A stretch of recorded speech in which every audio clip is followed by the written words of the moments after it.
तो इन चारों केसेस में जो सुप्रीम कोर्ट ने हमेशा कहते गए उसके आधार पर आज मैं आपको ये कह सकता हूँ कि अगर आपके केस में इस तरह का कोई सवाल पैदा होता है तो उसका जवाब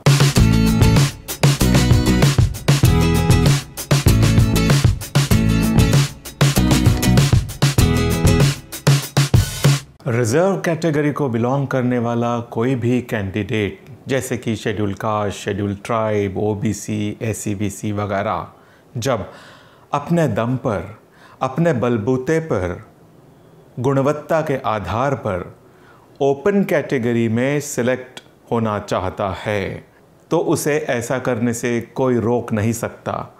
उसका वो अधिकार है। यह सुप्रीम कोर्ट ने इंद्र साहनी के केस में पहले से ही कह रखा है। मगर दोस्तों, कई बार सवाल ये आता है कि अगर कोई रिजर्व कैटेगरी कैंडिडेट ने कॉम्पिटिटिव एग्जामिनेशन में होने वाले एग्जामिनेशन की फ़ी में सहूलियत प्राप्त की या फिर अपर एज लिमिट में कोई रिलैक्सेशन प्राप्त किया उसके बैकवर्ड होने की वजह से, तो क्या उसे ओपन कैटेगरी में कोई प्रवेश नहीं हो सकता? बस इसी सवाल का जवाब आज मैं इस वीडियो में आपको दूंगा, और वो दूंगा मैं सुप्रीम कोर्ट के अलग अलग निर्णयों के आधार पर। ये 4 निर्णय हैं जो 2012 से लेके तो 2019 तक आए हुए हैं। तो इन केसेस को समझने के लिए थोड़ा सा ध्यान दीजिए। मैं अभी आपको अपने लैपटॉप पर ले जाऊंगा, वहाँ वो केसेस मैं आपको समझाऊंगा। तो वीडियो को ज़रूर आखिरी तक देखते रहिए क्योंकि कानून की बातें हैं, महत्वपूर्ण बातें हैं, सभी बातें अच्छी तरह से समझना ज़रूरी है। तो पहली केस है जितेंद्र कुमार सिंह की, जो कि उत्तर प्रदेश में हुई थी और ये 2010 की केस है। इसमें क्या हुआ था कि उत्तर प्रदेश सरकार ने सब इंस्पेक्टर्स ऑफ सिविल पुलिस और प्लाटून कमांडर्स ये पोस्ट भरने के लिए कॉम्पिटिटिव एग्जामिनेशन अरेंज की थी, होल्ड की थी। अब उस वक्त उनको जो कानून लागू थे, जो कि आप स्क्रीन पर देख सकते हैं, जिनके नाम आप पढ़ लीजिए, वो कानूनों के मुताबिक एक महत्वपूर्ण बात उसमें थी, वो ये कि जो कैंडिडेट्स रिजर्व कैटेगरी के होंगे, एससी, एसटी, ओबीसी, अगर वो कैंडिडेट्स कॉम्पिटिटिव एग्जामिनेशन में अपीयर होने के लिए एज रिलैक्सेशन का या एग्जामिनेशन फी में कंसेशन का बेनिफिट लेते हैं, तो भी वो जब सिलेक्शन का समय आएगा तब उनको ओपन कैटेगरी के साथ विचार किया जा सकता है अगर वो मेरिट में उनके साथ कॉम्पीट करते हैं। तो दूसरे शब्दों में कि अगर रिजर्व कैटेगरी कैंडिडेट अपने गुणवत्ता के आधार पर ओपन कैटेगरी में स्थान प्राप्त कर सकता है तो भले ही उसने एज रिलैक्सेशन या एग्जामिनेशन फी में कंसेशन के बेनिफिट्स लिए क्यों ना हो, वो ओपन कैटेगरी में सिलेक्ट हो सकता है। और इस तरह से जब वो सिलेक्ट होगा तो उसका सिलेक्शन ये रिजर्व कैटेगरी के अगेंस्ट, यानी कि रिजर्व कैटेगरी के जगह पर नहीं माना जाएगा। तो कहानी को लंबा ना करते हुए मैं जल्द से बता दूं कि हुआ ऐसा कि कुछ रिजर्व कैटेगरी के कैंडिडेट्स जिन्होंने एज रिलैक्सेशन और एग्जामिनेशन फी में बेनिफिट कंसेशन उनका बेनिफिट लिया था, उनका सिलेक्शन उनके गुणवत्ता के आधार पर जनरल कैटेगरी में हो गया। इससे जो जनरल कैटेगरी के कैंडिडेट्स थे उसमें से एक था जितेंद्र कुमार सिंह। तो जितेंद्र कुमार सिंह ये नाराज होकर कोर्ट में गया। कोर्ट में उसका कहना यह था कि महोदय, जिन रिजर्व कैटेगरी के कैंडिडेट्स ने एज लिमिट और एग्जामिनेशन फी में कंसेशन का बेनिफिट लिया हुआ है, उनको केवल रिजर्व कैटेगरी के सीट पर ही एडजस्ट किया जाए, उनको ओपन कैटेगरी में एडजस्ट ना किया जाए। शायद इसका कारण ये था कि उनको, यानी कि रिजर्व कैटेगरी के कैंडिडेट्स को इस तरह से जनरल कैटेगरी में डालने की वजह से जितेंद्र कुमार सिंह को जगह नहीं मिल रही थी या उनका सिलेक्शन नहीं हो रहा था। मगर हाई कोर्ट ने जितेंद्र कुमार सिंह की बात नहीं मानी और उनकी केस डिसमिस कर दी। वो केस डिसमिस करने के बाद जितेंद्र कुमार सिंह सुप्रीम कोर्ट पहुंच गए और सुप्रीम कोर्ट में 2010 में सुप्रीम कोर्ट ने ये फैसला सुनाया। ये बहुत ही बढ़िया फैसला था। अगर इंग्लिश लैंग्वेज में आप पढ़ सकते हैं तो आपको ध्यान में आएगा कितना सुंदर तरीके से सुप्रीम कोर्ट ने सभी बातें एक्सप्लेन की। तो सुप्रीम कोर्ट ने क्या कहा कि रिजर्व्ड कैंडिडेट्स जो होते हैं उनको कोई खास ज़्यादा का बेनिफिट नहीं दिया गया है सिलेक्शन प्रोसेस में। भले ही उन्होंने एग्जामिनेशन फ़ी में वेवर का बेनिफिट या एज रिलैक्सेशन का बेनिफिट लिया हो, मगर फिर भी वो कैंडिडेट्स को भी सेम रिटन टेस्ट यानी वही रिटन टेस्ट में अपियर होना पड़ा और वही इंटरव्यू फेस करना पड़ा। The concession in fee and age relaxation केवल उनको एनेबल किया यानी केवल उनको फैसिलिटेट किया वो रिजर्व कैटेगरी कैंडिडेट्स को कि वो जोन ऑफ कंसिडरेशन में आ जाए। केवल उनके साथ ऐसा करना ये कोई उनके फेवर में बैलेंस चला गया ऐसा नहीं हुआ सिलेक्शन प्रोसेस में। और merit list final merit list बनाते वक्त भी उनको कोई ज़्यादा का एडवांटेज मिला ऐसी कोई बात नहीं हुई। सुप्रीम कोर्ट ने आगे ये भी कहा कि उन्हें इस तरह के जो 2 कंसेशंस दिए गए, इसका मतलब ये नहीं हुआ कि उनको रिटन टेस्ट में जो स्टैंडर्ड होते हैं पास होने के, वो स्टैंडर्ड्स में कोई कंसेशन दिए गए। उनको तो केवल एज लिमिट और एग्जामिनेशन फ़ी का वेवर जो माफ़ करना है उतने ही कंसेशन दिए गए। रिटन एग्जामिनेशन में कोई कंसेशन नहीं दिए गए। तो सभी चीज़ें वैसे तो बराबर थी और इस वजह से जब मेरिट के बेसिस पे वो रिजर्व कैटेगरी के कैंडिडेट रिटन टेस्ट पास करके इंटरव्यू फेस करके अपना एक स्थान पाते हैं, तो इस तरह के रिजर्व कैंडिडेट्स को वंचित नहीं किया जाता ओपन कैटेगरी में सिलेक्शन पाने से। तो इस तरह से सुप्रीम कोर्ट ने उनका वो मतलब ओपन कैटेगरी का सिलेक्शन कायम रखा और जितेंद्र सिंह का केस खारिज कर दिया। ये खारिज करने के पीछे उस वक्त का जो कानून था, जो सेक्शन 8 वगैरह थे और गवर्नमेंट के जो ऑर्डर्स थे जो ऊपर थोड़ी देर पहले मैंने आपको स्क्रीन पर दिखाए, उन ऑर्डर्स में भी ऐसा कहीं भी रिस्ट्रिक्शन नहीं था कि अगर रिजर्व कैटेगरी के कैंडिडेट्स ये 2 कंसेशंस लेते हैं तो उन्हें केवल रिजर्व कैटेगरी के सीट पर ही सिलेक्ट किया जा सकता है और ओपन कैटेगरी के सीट पर सिलेक्ट नहीं किया जा सकता। इस तरह की कोई प्रावधान वहाँ नहीं था। इसलिए भी ये भी एक बात सुप्रीम कोर्ट को निर्णय लेते वक्त वे कर गई, इन्फ्लुएंस कर गई। तो इस तरह से सुप्रीम कोर्ट ने उस वक्त जितेंद्र कुमार सिंह का केस खारिज कर दिया। आप यहाँ नोट कर सकते हैं Jitendra Kumar Singh versus state of UP, यह है केस का नाम और यह है 2010 3 SCC पेज 119, यह है केस का साइटेशन। यानी कि SCC यानी कि सुप्रीम कोर्ट केसेस नाम का जो जर्नल आता है उसमें इस जगह पर यह केस रिपोर्ट की है, ये आपको वहां पर मिल सकती है। अगली केस है दीपा की। ये केस 2017 की है, सुप्रीम कोर्ट की ही है और Deepa versus union of India इस नाम से ये केस फेमस है। तो ये केस है केरला से। इसमें क्या हुआ था कि दीपा जो थी वो अप्लाई करी एक एडवर्टाइजमेंट के तहत। ये एडवर्टाइजमेंट निकाली थी लेबोरेटरी असिस्टेंट ग्रेड 2 इस पोस्ट के लिए। ये पोस्ट थी export inspection council of India में। तो ये जो है council of India, export inspection council of India, ये गवर्नमेंट ऑफ इंडिया का जो ministry of commerce and industry है इसके अंडर काम करता था, मतलब इसके अंडर था। अब ये जो दीपा थी ये धीवर कम्युनिटी को बिलोंग करती थी जो कि अदर बैकवर्ड कैटेगरी में, अदर बैकवर्ड क्लास में आता था। अब जब अप्लाई किया दीपा ने तो वो थी 26 साल की और उसको एज रिलैक्सेशन भी मिला और उसको जो भी वो बेनिफिट्स थे इंटरव्यू में अपीयर होने के पहले वाले वो मिले थे जो कि ओबीसी कैंडिडेट्स को मिलते हैं। और वहाँ पर 11 कैंडिडेट्स थे और दीपा उनमें से एक थी और दीपा को मिले 82 मार्क्स वो एग्जामिनेशन जो थी उसमें। और जो एक दूसरी कैंडिडेट थी मिस सेरेना जोसेफ, वो भी ओबीसी की थी और उसको मिले 93 मार्क्स और वो अपॉइंट हो गई और सिलेक्ट हो गई। अब जो जनरल कैटेगरी थी उसमें किसी भी कैंडिडेट ने मिनिमम जो कट ऑफ मार्क्स होते हैं 70 वो नहीं पाए थे। अब दीपा को लगा कि उसको ओपन कैटेगरी में अकोमोडेट किया जा सकता है मगर किया नहीं गया, इसलिए उसने हाई कोर्ट में पिटीशन फाइल की जो कि सिंगल जज महोदय ने डिसमिस कर दी। अब दीपा को लगता था कि वो ओबीसी कैटेगरी में है भले, फिर भी उसको ओपन कैटेगरी में एडजस्ट करना चाहिए।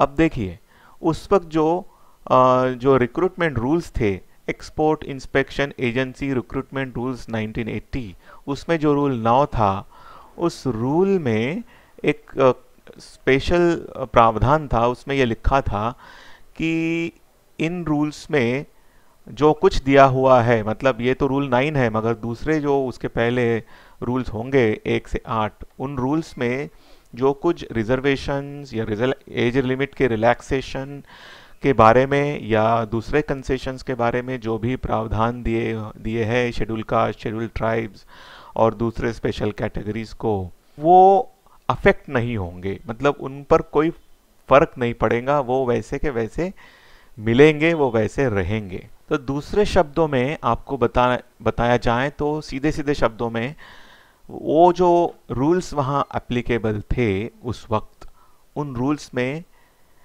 कोई भी रिजर्व कैटेगरी के कैंडिडेट ने जब एज के बारे में रिलैक्सेशन लिया होगा, तब उसको जनरल कैटेगरी में डालने के ऊपर स्पष्ट प्रतिबंध थे, एक्सप्रेस बार था वहाँ पर। मतलब जैसे हमने देखा कि जितेंद्र की जो केस हमने देखी पहली, उसमें इस तरह का कोई भी प्रतिबंध नहीं था रिजर्व कैटेगरी के कैंडिडेट को ओपन में माइग्रेट करने के लिए, मगर ये दीपा के केस में जो नियम थे, वो नियमों में इस तरह का प्रतिबंध था। इसलिए इस केस में दीपा को इस तरह का, जितेंद्र की तरह का कोई बेनिफिट नहीं मिल सकता था। मतलब जितेंद्र के केस में जो कानून ले डाउन किया सुप्रीम कोर्ट में, उसका कोई बेनिफिट नहीं मिलता था। दीपा ने जितेंद्र के केस के ऊपर भी रिलाय किया, वो साइट की, मगर कोर्ट ने कहा कि नहीं, वो केस यहाँ लागू नहीं होगी क्योंकि इस केस में स्पष्ट प्रतिबंध है, और इस तरह से दीपा को कोई बेनिफिट नहीं मिला, कोई रिलीफ नहीं मिला, और सुप्रीम कोर्ट ने दीपा की केस खारिज कर दी। तीसरी केस है स्टेट ऑफ राजस्थान से। यह केस भी सुप्रीम कोर्ट ने डिसाइड की थी। इस केस का नाम है गौरव प्रधान वर्सेस स्टेट ऑफ राजस्थान।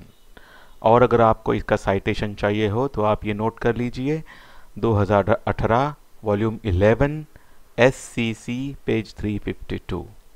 इस केस में क्या हुआ था कि राजस्थान पब्लिक सर्विस कमीशन ने एडवर्टाइजमेंट इशू की थी, 2 एडवर्टाइजमेंट, 14/10/2010 की और 25/10/2010 की।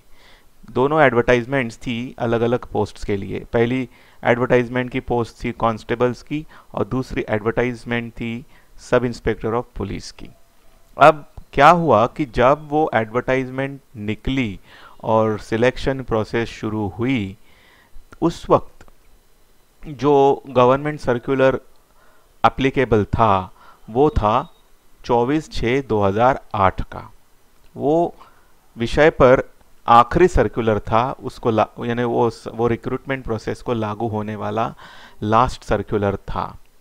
अब इस सर्कुलर में क्या लिखा था कि जो भी SC ST OBC के जो कैंडिडेट्स है वो ओपन कैटेगरी के लिए तभी कॉम्पीट कर सकते हैं, उनका सिलेक्शन ओपन कैटेगरी के लिए तभी हो सकता है अगर उन्होंने कोई भी कंसेशन ना लिया हो, जैसे एज का कंसेशन वगैरह अगर नहीं लिया हो तो ही वो ओपन में जा सकते हैं।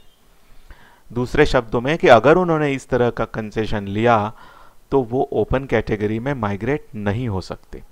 ऐसे 2008 का सर्कुलर था जो रिक्रूटमेंट प्रोसेस चलते वक्त लागू था। मगर हुआ क्या कि जब रिक्रूटमेंट प्रोसेस, सिलेक्शन प्रोसेस जब चालू थी, तो during the process of selection सरकार ने एक और सर्कुलर निकाला जिसकी तारीख थी 11 मई 2011। और इस सर्कुलर में गवर्नमेंट ने प्रावधान किया कि जो भी बैकवर्ड कैटेगरी SBC ST वगैरह जो कैंडिडेट्स होते हैं, उन्होंने अगर कोई भी कंसेशन लिया भी हो, जैसे कि रिलैक्सेशन ऑफ एज वगैरह, तो भी वो ओपन कैटेगरी में अपने गुणवत्ता के आधार पर माइग्रेट किए जा सकते हैं, तो फिर उसके बाद मेरिट लिस्ट बनी और मेरिट लिस्ट में इस तरह के जो बैकवर्ड कैटेगरी कैंडिडेट्स थे वो लार्ज नंबर्स में ओपन कैटेगरी में समाविष्ट किए गए। अब इस वजह से ऐसा हुआ कि जो दूसरे ओपन कैटेगरी के कैंडिडेट्स थे जिनका उसमें समावेश हुआ हो सकता था, उनका समावेश नहीं हुआ, क्योंकि रिजर्व कैटेगरी के कैंडिडेट्स ओपन में बहुत सारे आ गए, तो वो कैंडिडेट्स नाराज होकर हाई कोर्ट में गए। अब हाई कोर्ट ने कुछ निर्णय लिया, और जिस निर्णय से वो समाधानी नहीं रहे और वो सुप्रीम कोर्ट में गए, वो ओपन कैटेगरी कैंडिडेट्स। उनका यह कहना था कि असल में ये जो बैकवर्ड कैटेगरी कैंडिडेट्स है ये ओपन में नहीं आ सकते, क्योंकि इनके ऊपर माइग्रेशन के लिए प्रतिबंध है। और दूसरी साइड का कहना था कि अभी तो जीआर आ गया है मई 2011 का, सरकार ने जीआर निकाला है 11 मई 2011 का, जिसमें ये परमिट किया है। तो इस तरह से वहां पे बहसें चली। तो वहां पर सुप्रीम कोर्ट के आगे दो इश्यूज थे। तो इस स्थिति में क्या backward category candidates open category में माइग्रेशन दिए जा सकते हैं? क्या 11 मई 2011 का सर्कुलर ये रिक्रूटमेंट प्रोसेस को लागू हो सकता है? ऐसे प्रश्न सुप्रीम कोर्ट के सामने थे। तो सुप्रीम कोर्ट ने जवाब दिया कि जी नहीं, 11 मई 2011 का सर्कुलर जो है ये रिक्रूटमेंट प्रोसेस चलते हुए आया, इसीलिए ये रिट्रोस्पेक्टिवली इनको लागू नहीं होगा, मतलब बैकडेट से लागू नहीं होगा। जो रिक्रूटमेंट प्रोसेस शुरू की गई, जब चलती रही, मतलब जब शुरू हुई, उस वक्त जो लॉ था, जो सर्कुलर था 2008 का, वही लागू होगा। और जिसमें यह प्रतिबंधित है कि backward category of candidates open category में नहीं जा सकते, इस वजह से वो बैकवर्ड वाले कैंडिडेट्स को ओपन कैटेगरी में जगह नहीं मिल सकती। तो चूंकि वहाँ पर वो स्पष्ट रूल था और सुप्रीम कोर्ट ने 11 का सर्कुलर रिट्रोस्पेक्टिवली लगाने से मना कर दिया, सुप्रीम कोर्ट ने ये होल्ड किया कि नहीं, ये जो ओपन कैटेगरी ऑफ कैंडिडेट्स है जिनको वहाँ पर जगह मिली होती, मगर बैकवर्ड कैटेगरी के कैंडिडेट्स को वहाँ ओपन कैटेगरी में डालने की वजह से नहीं मिली, तो उन पर अन्याय हुआ है। इस वजह से सुप्रीम कोर्ट ने ऐसी निर्देश दिए कि ठीक है, अभी ये इलीगल माइग्रेशन जो हुआ था वो तो ठीक है, वो रहने दीजिए, मगर सरकार जो ओपन कैटेगरी कैंडिडेट्स को अपॉइंटमेंट नहीं दी, उनको अपॉइंटमेंट्स दें, और अगर उनके लिए जगह नहीं है तो सुपर न्यूमररी पोस्ट्स क्रिएट करें और उनको वहां पर एडजस्ट करें। अब आप ये सोच सकते हैं कि जब वो अपॉइंटमेंट्स बैकवर्ड कैटेगरी कैंडिडेट्स की इलीगल थी तो वहाँ पर कैसे रहे? तो बात ऐसी थी कि जब तक ये केस डिसाइड हुई तब तक 5 साल गुजर चुके थे और वो लोग वहाँ पर काम कर ही रहे थे, और उनको वहाँ से हटाना सुप्रीम कोर्ट ने मुनासिब नहीं समझा। इसलिए उनको हटाए बिना इनको भी वहाँ पर अपॉइंटमेंट्स दी जाए, और ऐसे निर्देश सुप्रीम कोर्ट ने राजस्थान सरकार को दिए कि आप ज़्यादा की पोस्ट्स वहाँ पर क्रिएट करिए और इन लोगों को वहाँ अपॉइंटमेंट दीजिए।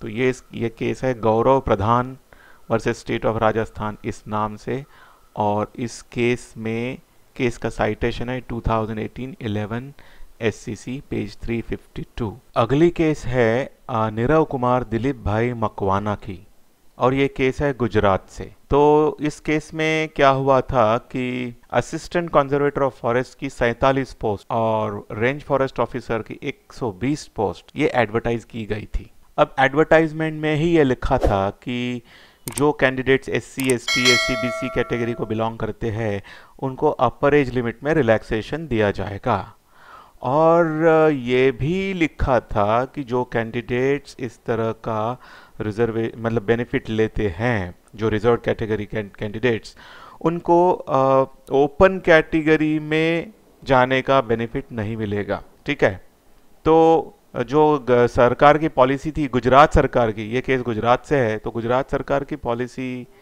भी थी कि जब रिलैक्सेशन का बेनिफिट रिजर्व कैटेगरी कैंडिडेट के द्वारा लिया जाएगा तो वो केवल और केवल रिजर्व पोस्ट के अगेंस्ट ही सिलेक्ट किया जाएगा, और वो ओपन कैटेगरी या अनरिजर्व पोस्ट के लिए उपलब्ध नहीं होगा। अब नीरव कुमार मकवाना जो इस केस में सुप्रीम कोर्ट में पहुंचा, उसने उस वक्त जो अप्लाई किया था वो SEBC कैटेगरी से, वो SEBC कैटेगरी को बिलोंग करता होगा, तो उसने उसमें अप्लाई किया था और एज रिलैक्सेशन का बेनिफिट भी उसे मिला था, और इस वजह से उसे ओपन कैटेगरी में माइग्रेट नहीं किया गया, उसका सिलेक्शन ओपन कैटेगरी में नहीं हो सका, और उसका सिलेक्शन रिजर्व कैटेगरी में से भी नहीं हुआ होगा।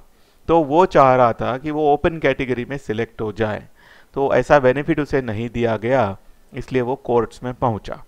तो पहुंचते पहुंचते वो सुप्रीम कोर्ट आया।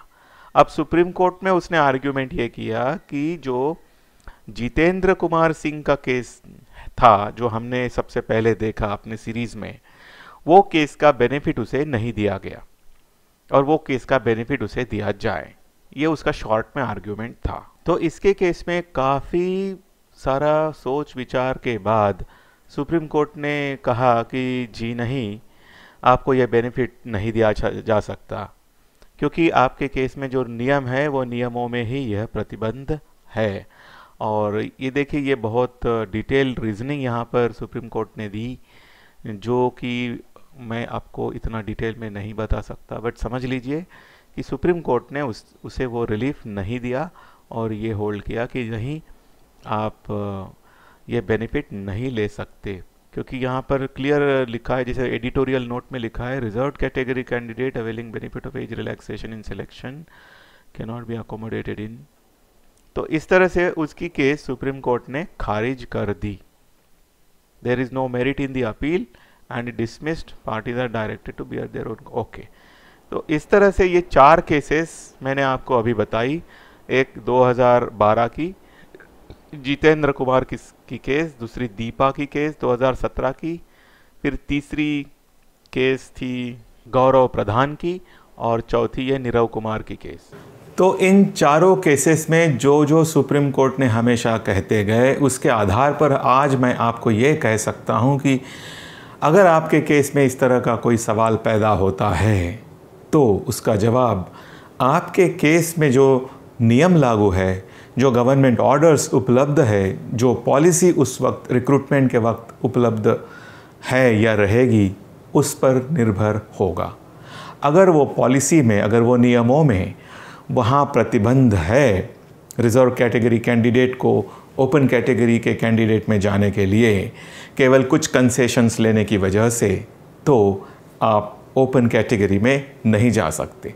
मगर अगर इस तरह का कोई प्रतिबंध वहाँ नहीं है तो आप रिजर्व कैटेगरी से ओपन कैटेगरी में ज़रूर जा सकते हैं, जैसे कि सबसे पहले जितेंद्र कुमार की केस में हुआ था। तो इस वीडियो ने आज काफ़ी सारी बारीकियां आपको स्पष्ट की होगी, ये रिज़र्वेशन का जो एरिया है इस एरिया को लेकर, और मुझे आशा है कि ये वीडियो आपको ज़रूर पसंद आया होगा।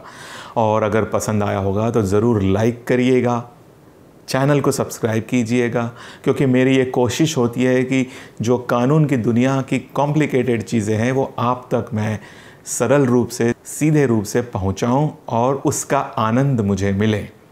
तो चैनल को ज़रूर सब्सक्राइब कीजिए और आपके कमेंट्स ज़रूर दीजिए।